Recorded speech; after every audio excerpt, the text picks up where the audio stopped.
All right, well, welcome to the Q&A portion of our webinar on AI's impact on manufacturing. Excited to be able to get into some questions with both of you. Jack, John, thanks for making the time. Yeah, no problem. Thank you. Let's talk about results first. What kind of results have you seen from implementing AI? So the biggest thing that we've seen the results in is from our accounts payable entry side of things. We've eliminated the need for one body, which is huge. Now the software itself is not free either, but it's still probably saving in a total cost 3/4 of a body. And then from our engineering side, to date, from using AI internally on our engineering and design sort of things, we've 10 to 15% we've saved, and we're just touching. We anticipate we'll probably have 40 to 50% savings by the time we're fully implemented in the next 18 months or so. Nice. How about yourself, Jack? I use it more on the sales and marketing side. I'm using it to generate call to actions. If you go on our website, we like to use puns a lot, and we try to keep them fun and engaging, but also not too cheesy. So AI has actually helped to develop a lot of those things. We also do a lot of video content where I've asked AI to summarize a web page and give me a 7-sentence review. So while we'll do a video over of some product, I'll be reading that in the background where I don't need to invent a script or write anything like that. I can use that as a framework and then make adjustments from there. How is AI being used, if at all, in either your companies or what have you seen for any kind of maintenance or equipment maintenance applications? Jack, have you seen anything there? We are actually in process of writing all of our new procedures, and we're rolling out some new programs. So we've used Google Gemini to actually help us format some documents and checklists to make sure that it is cohesive with what the manufacturer of the machine says to do, because we want our documentation to be the same. So instead of having each machine manual at each machine, we are able to kind of summarize it into one similar looking document for different machines. Nice. You have the standardization there. That's the word. Yeah. John, how about you? We haven't on our machine maintenance. We have basically just 2 machines that most of our work is hand. So not that there isn't that opportunity, we have bigger opportunities that we're searching for versus the maintenance side of things.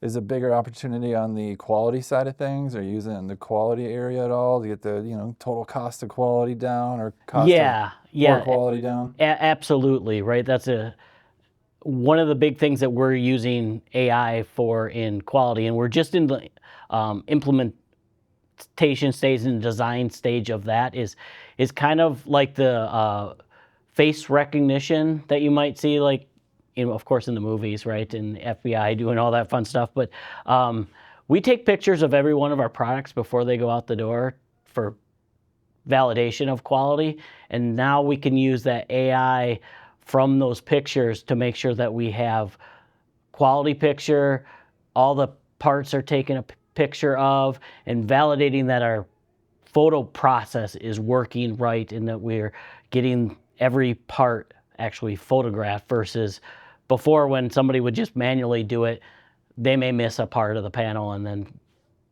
we don't have that quality backup to that. Yeah, you're making me think of that OTIF metric that I see a lot of, the on time in full. Now you've got some documentation, the pictures of in full. Hey, it's all there. We have the pictures to validate. Yep, absolutely. Yeah. How about yourself? Are you seeing it in the quality side at all? We are not ISO 9001 certified, but we are actually asking AI if our processes are aligned with ISO certification, because we are using that as a framework, but most of our customers don't require it, so we don't have the expense of being ISO certified. But if we had to be, it would be less of a step as far as getting certified. Yep. Now with ISO certification or even being compliant, comes a lot of documentation and a lot of writing. You got to be able to say what you're going to do and then do it, and then it's all got to line up with your documentation. Are you using AI in any way, shape, or form to be able to accelerate the pace of writing or creating the documentation? Like a moment ago, you said on the the maintenance side, hey, we've got all the documentation standardized from machine to machine. And in your presentation, if they haven't watched that yet, they should go back and watch it. You mentioned the email aspect. Any other applications, written applications of AI? We did use it to do a sample sheet, or like the swatch sheet, because a thing that's pretty common in our world is you have a piece of paper with 20 different blobs of different materials to pass out to customers. We've used that for a layout, and also what information we should put on there we've asked, because kind of the temptation is to put all the specs, all the colors, everything's available in, and it seems like maybe that's not the important information that our customers are looking for. How about yourself? Any applications of AI to help reduce how much is written down, or any kind of written applications of AI?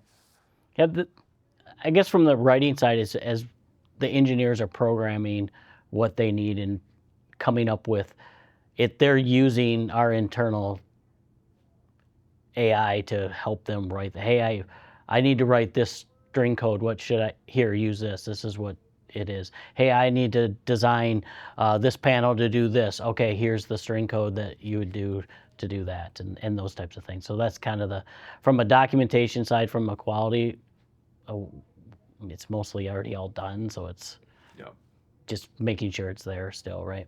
Right. What about on the production scheduling side? Now, I know that getting the schedule optimized can sometimes just be a pain in the butt. Are either of you using AI for production scheduling at your companies? We are not. It is an area that we're looking at to go, because it's probably our biggest challenge. When you have to marry up parts, people, and the customer demand, and how does that all marry together? And AI is really a big opportunity to help marry those and think for us out into the future, right? Yeah, so there's less expediting and less costs associated with expediting. Yep.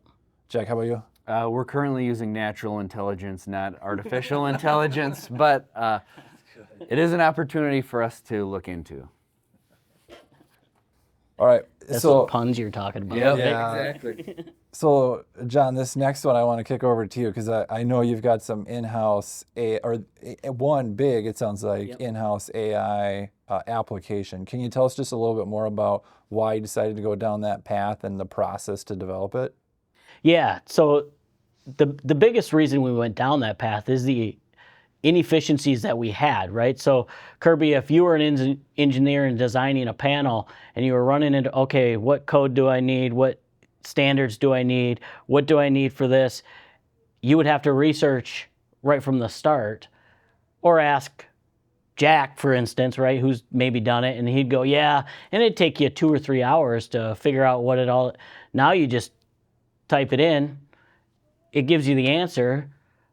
30 seconds later, you've got half your job done, and you just saved 2 to 3 hours, right? And so because of so much of those tasks were repetitive, and we have 30 or so engineers on staff that are all doing those same types of tasks, why not have a depository, and internally, so that we aren't sharing outside data, right? So we had to create that internally ourselves, so that none of our customers' data is going to the outside world. It's all local, and that's all that they're chatting against is our local data that we've stored. Nice.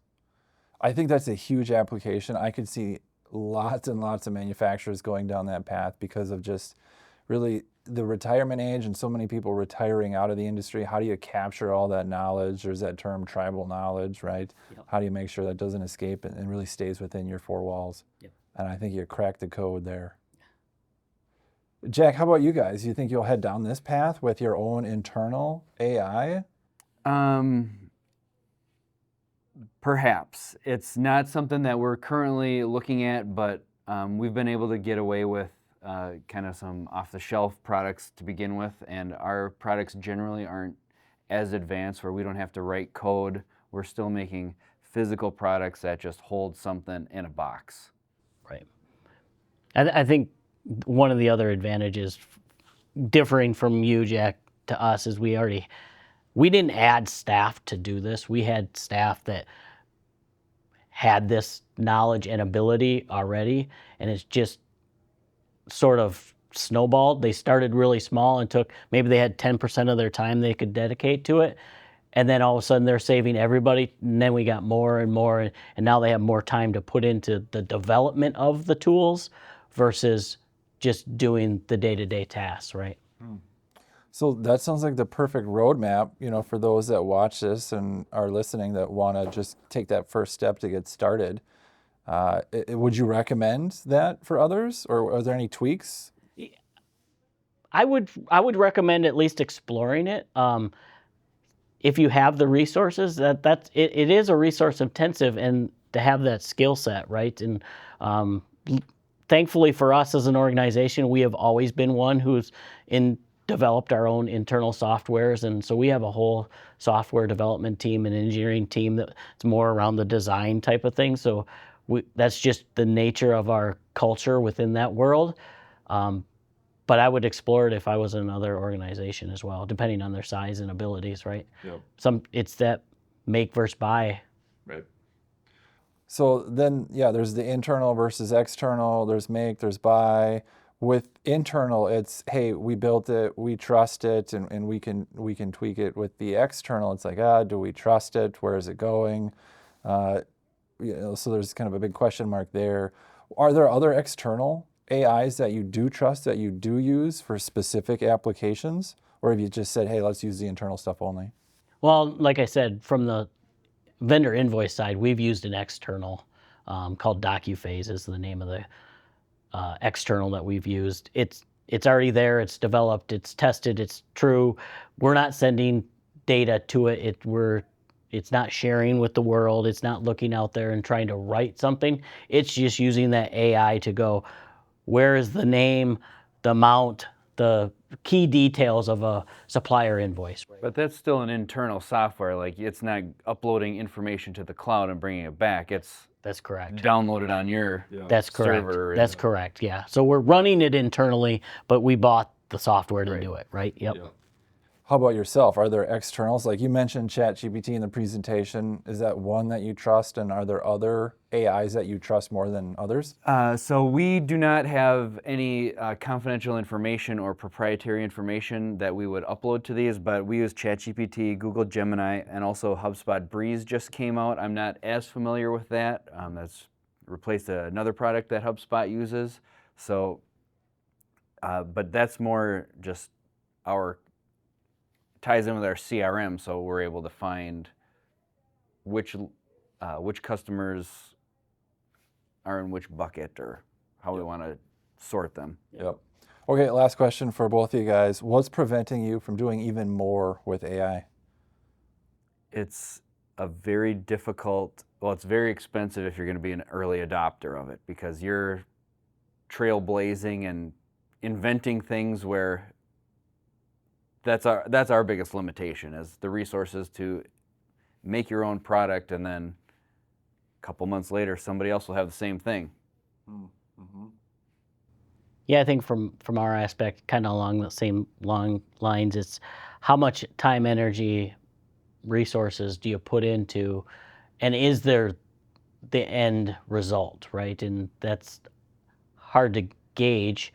In every manufacturer has a different need at the end, and a process of how they build whatever it is that they build. And so there's not just this one end all be all catch all. I can go buy that and do my AI for me. You have to almost develop it internally, and do you have the resources and ability, and what is that return? Because you could spend a lot of time and energy and it'll improve things, but to the level that you just put in, maybe not. Yeah. And one of the big things in our manufacturing process, why we haven't gone as far as we probably would like at this point, is our high variability, right? We're high volume, high variability. So it's not the same thing over and over again.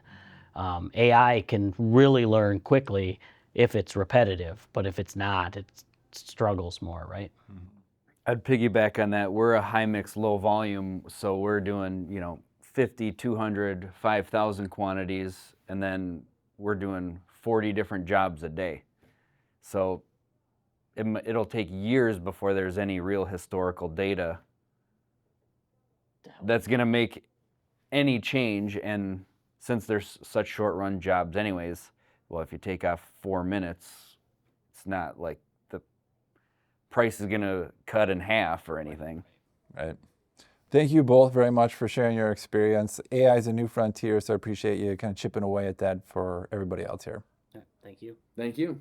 All right, if you liked the comparing and sharing of best practices with your peers with this webinar, then I know you would value our benchmarking peer groups. They're in-person networking and learning opportunities right here in the Twin Cities. And so if you want to see if we have a peer group that could be a good fit for you, just fill out the form that's right below this player, hit submit, and then we'll see if we've got a group that's a great fit for you. Thanks for watching. We'll see you next month.